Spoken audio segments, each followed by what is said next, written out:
Сайн байцгаана уу? Өнөөдрийн сэдэв бол сэтгэлийн хөдөлгөөнөө хянах. Хүний сэтгэл санаа баярлах, гунах, гайхах, уурлах, бухимдах зэрэг янз бүрээр хуурч өөрчлөгддөг.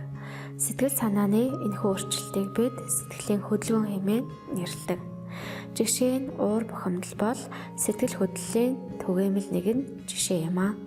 Уур хүрсэн үед хүн өөрийгөө хянах чадвараа бүрэн алддаг бөгөөд энэ үед хожим, харамсах, үг үйлдэлээ барьж сурах нь сэтгэл хөдлөлөө удирдах чаддаг хүний гол шинж юм.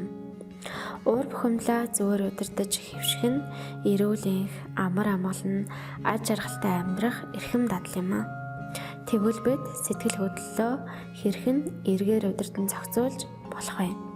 Үүнд аливаад хүлээцтэй хандах, хэлсэн өгүүллийнхээ үр дагаврыг урьдчилан тооцоолж чаддаг байх, асуудлаа нөгөө хүний өнцгөөс харж сурах, өөртөө дүгнэлт явдал юм аа. Та эдгээр аргуудаас хэрэглээд үзээрэй.